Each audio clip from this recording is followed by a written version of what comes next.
My name is Shakir. I'm the director of the festival. So nice to meet you. Very happy to have you, and I'll be conducting this interview. Thank you very much. Is everything okay? Mm-hmm. I'm super happy to be part of that. That's my first comedy festival. Oh. And yes, I'm excited. Yeah, very nice movie we saw, and you know we need to talk a little bit about it, and but first of all, I'd like to find out if is this your first feature or yes. Okay, so you are a director, film director, and you do something else, or is it you are professionally you do only cinema, or? Yes, well, before this is my first feature film.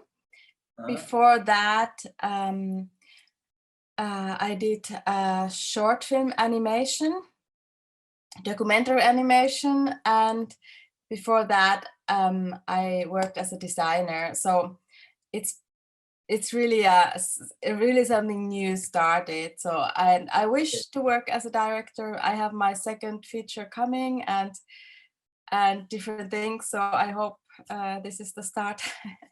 You said the designer. Were you what kind of designer were you? Yes, I did like on-air design and screen design for television. You mean staging, stage design, and all? No.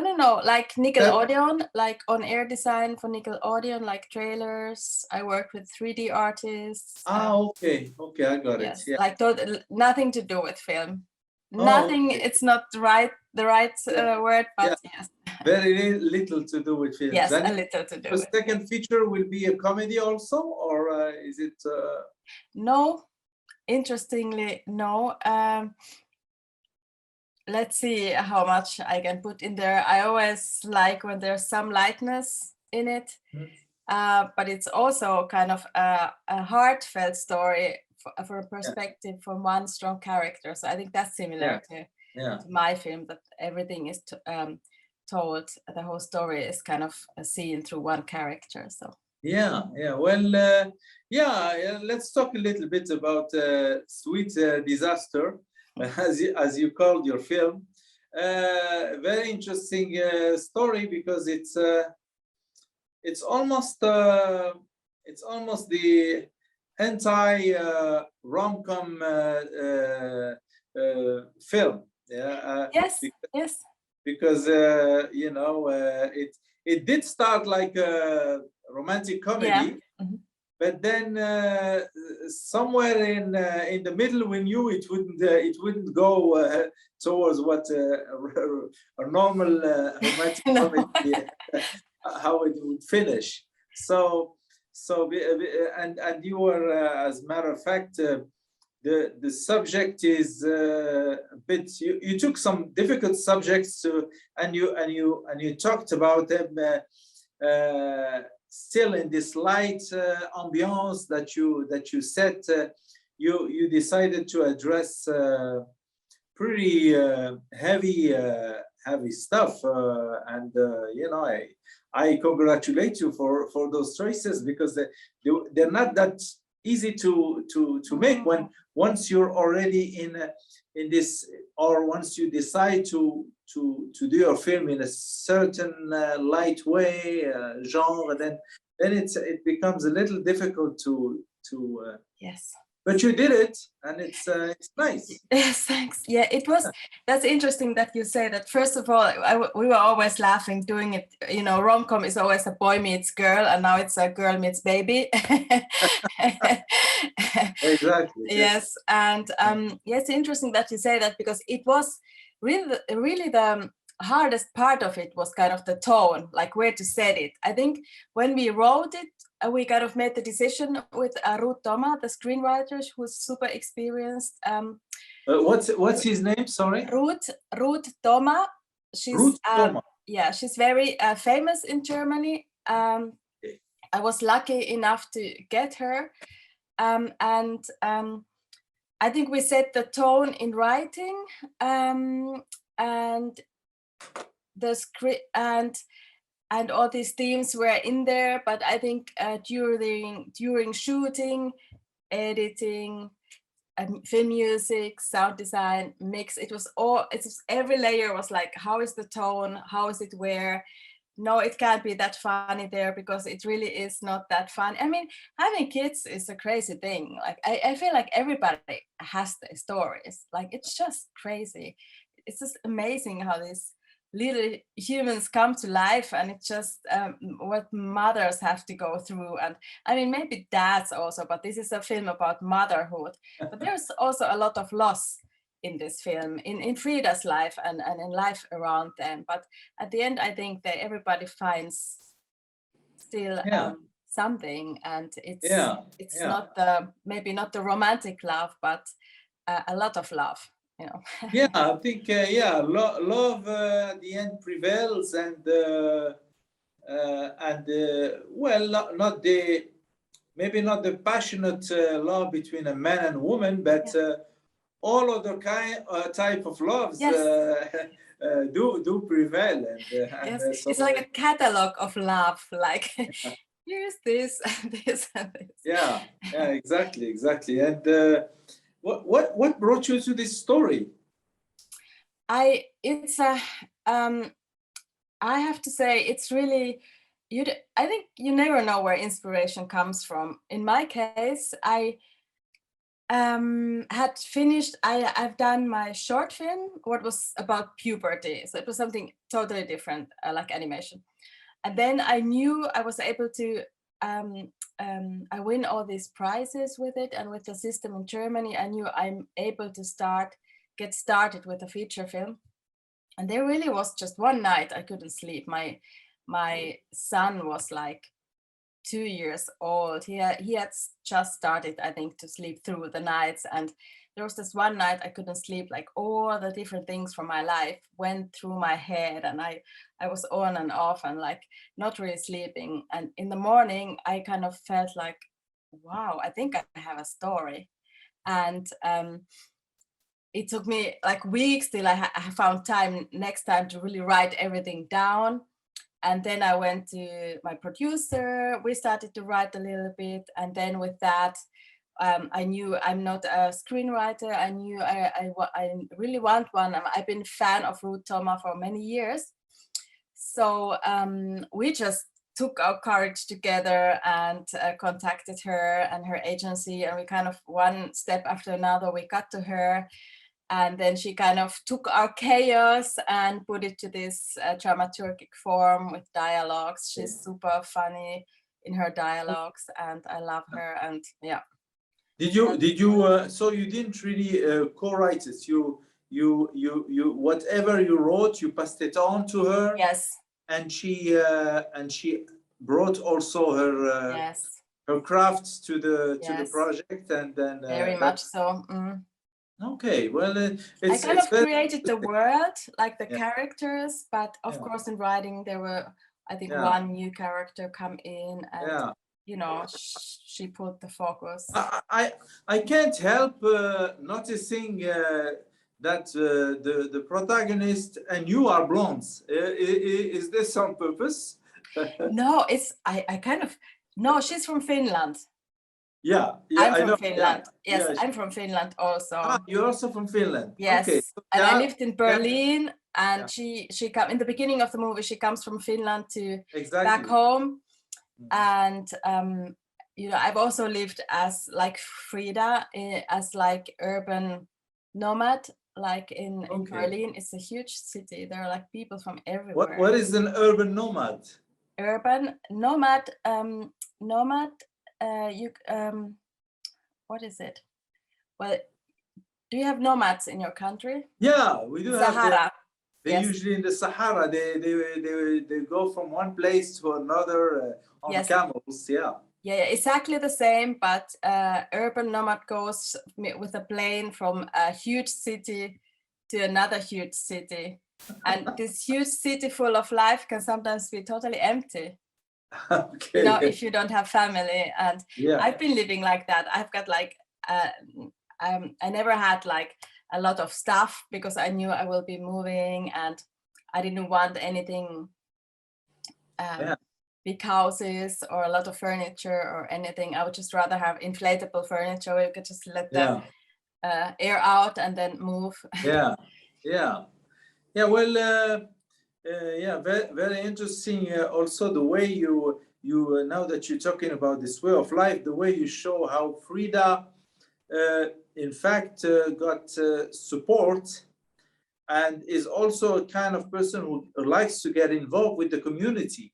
Yes. And maybe this is in Northern Europe, we see less of that compared to, for example, the Mediterranean, where I'm from, Morocco, where people get very much involved in a very natural way. They don't feel they are really disturbing, and they can knock on your door and say, okay, I came for this and that, and you did go that way, showing that there is a community life. Sometimes it's you have to introduce yourself with caution.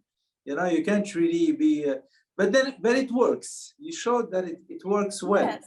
Yes, I think she kind of didn't find family where she wanted to, but she still got it and found it. So yes, sometimes she gets involved a little too much, which was kind of part of our humor on her character. Just it's sometimes maybe even painful to watch her. Like, stop it! Don't do that. But she really don't take herself seriously, and she throws herself to everything. So that's kind of the good side of it. So it's very interesting how the being in her crisis because of what happened with her boyfriend, and then later on having to deal with difficult pregnancy and everything. She was able to at the same time build ties around her, strong ties with the teenager girl, and with the group of women, and with the every time with the different even with that mother, that child's mother, who was kind of living difficulties also, and so that's an interesting aspect of social life. I think this film got us aware of.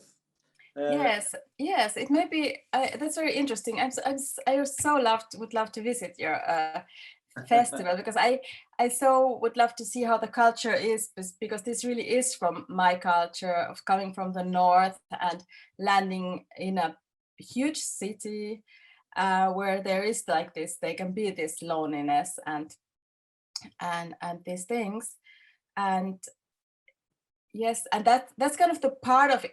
This really has to do something with her story.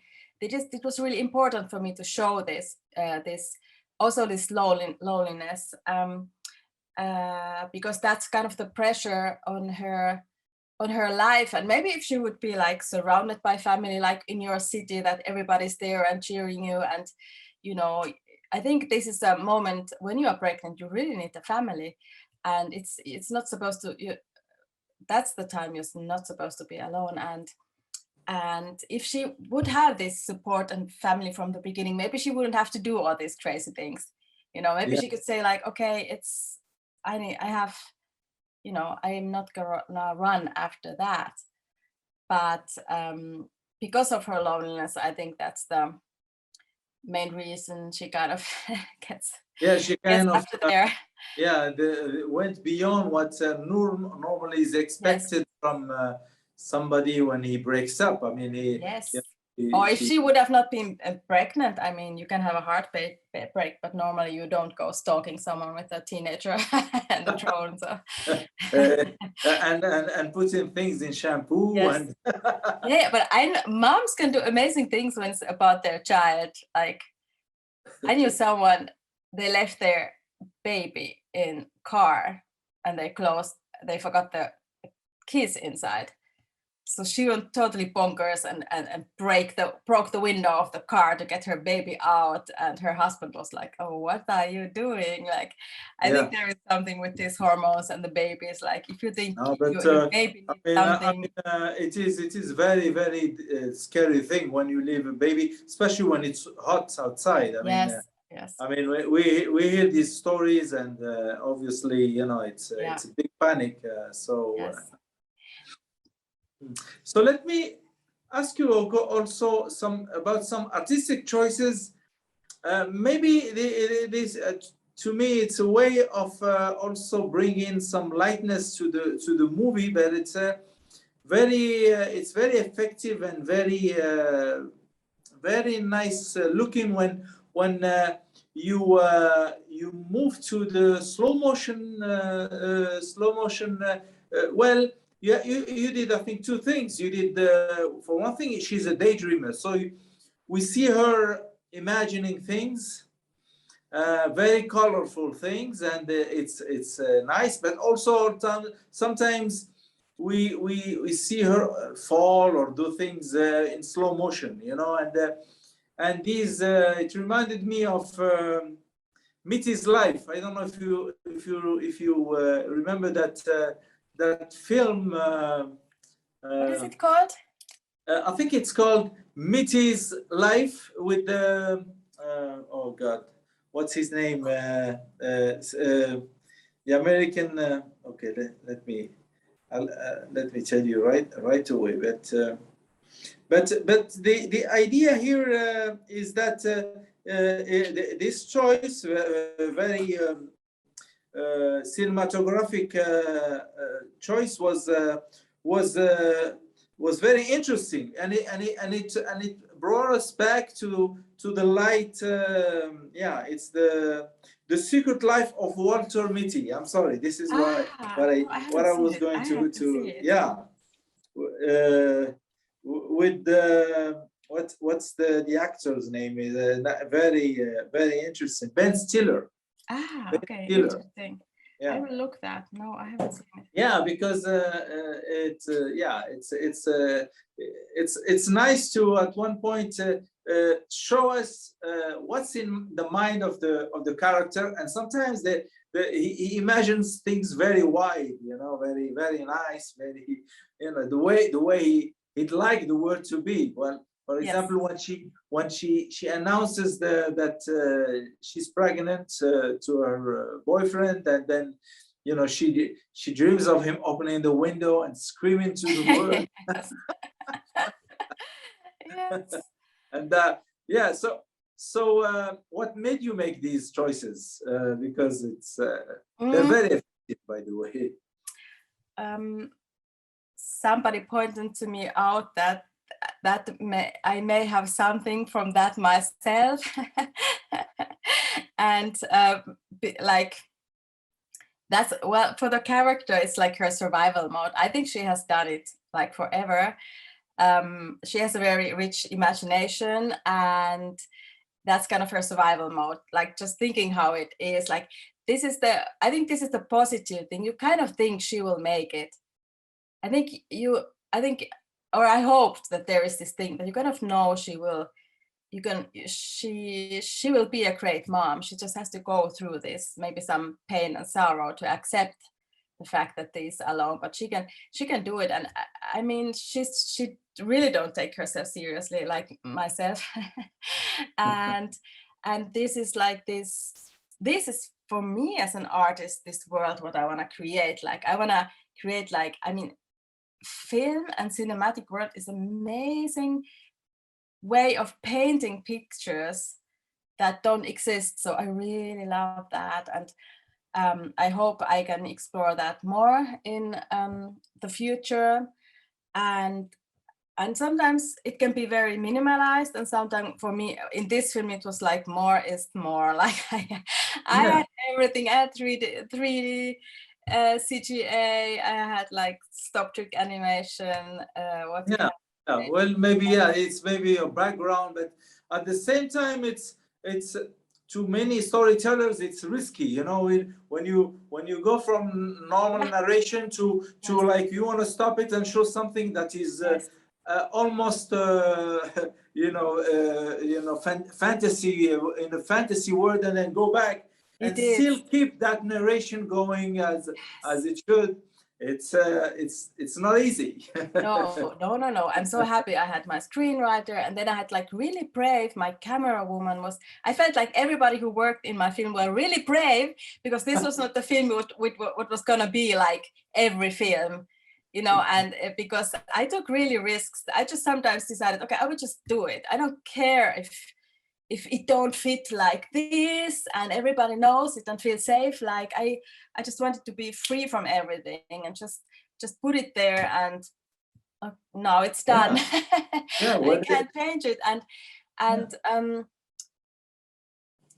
yes, I really needed this kind of like firework, just get everything out, like all the colors of a rainbow. And I think my next film will be only 3 colors, but I mean, let's see where everything goes. But that was really a lot.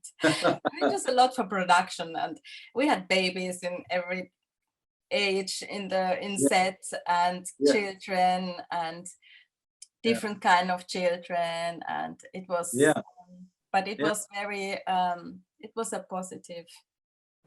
Everybody who worked in my film praised that really a lot. I had amazing crew on the set. Everybody loved children. I didn't even get to the children. There were like so many.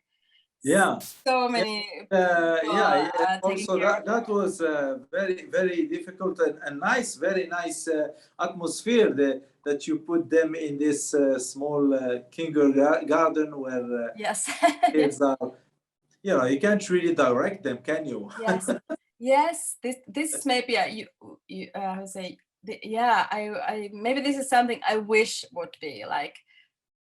I kind of hate this painting. Just it's always like this format, like this and this, and but that's totally just my side story. But yes. But so and they're also fans of Baywatch, I think, or that TV program. It's interesting how you show all these messages about our society, and how it is sometimes very sometimes it could be very I don't know if we should say mean or just harsh, you know, like when she gets thrown out of the job because she did not tell them she was pregnant, or all these things happen in real life. But then you're showing that the proper attitude makes you overcome pretty much any difficulty, and that's a nice way to see the world. Yes. I had a quite old man in Berlin while screening say afterwards that he felt like when you see this, you think like, yeah, there is hope, you know, we can do it together. And it was really nice that of coming of a man. And but yes, I had one. I wanted to say something, but now I forgot. But yes. Don't worry about it. Yes.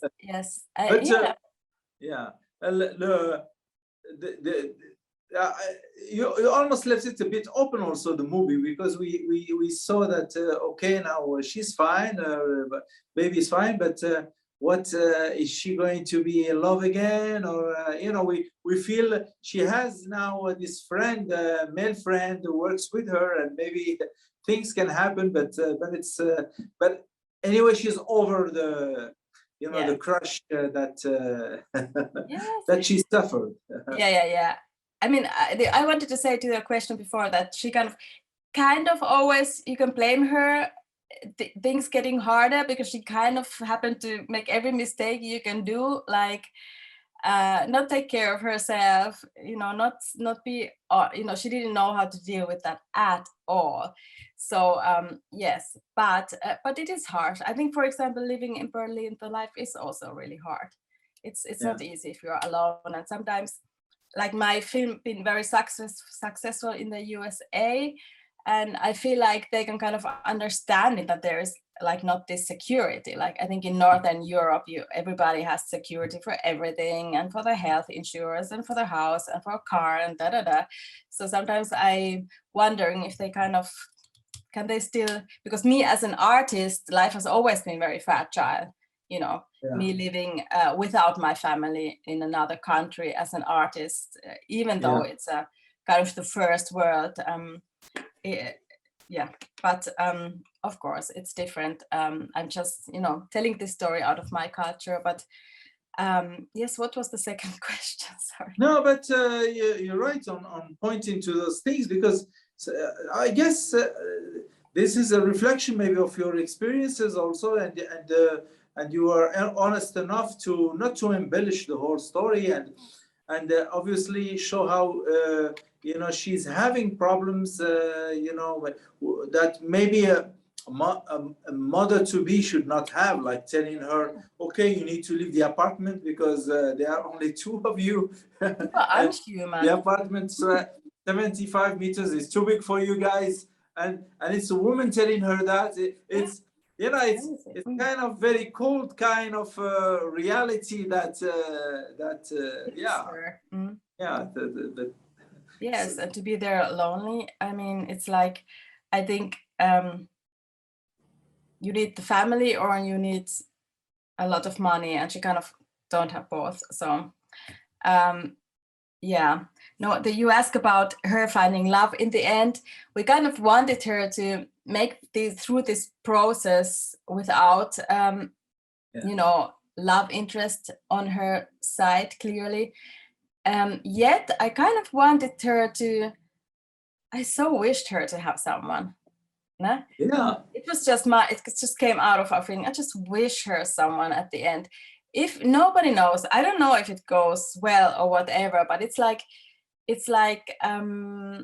you know, I think when you're alone and pregnant with a baby, you kind of, yeah, it's not so easy, and you think you will never find love again. Like, who will come to this pregnant, who will find this pregnant woman attractive, or being a single mom? And unfortunately, I think these things are also changing.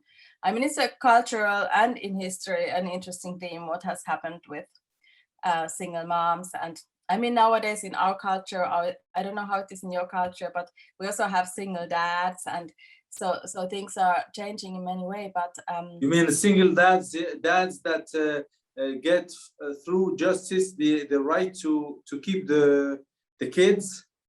Maybe not.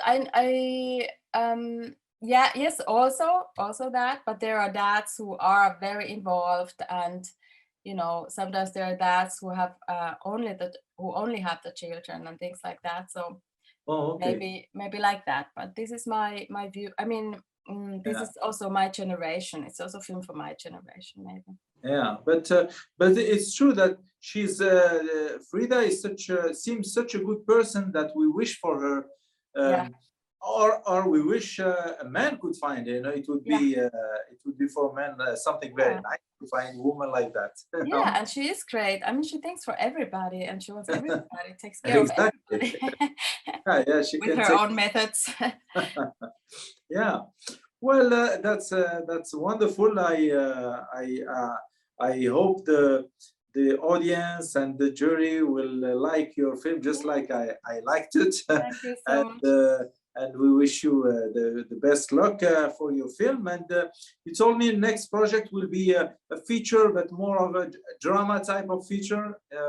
Okay. With a lot of hope. I think it's also a healing story. So, but you will be using comedy tools to lighten up maybe or humor or a little, as much as I can. As much as you can. Everywhere I can put it, I would say.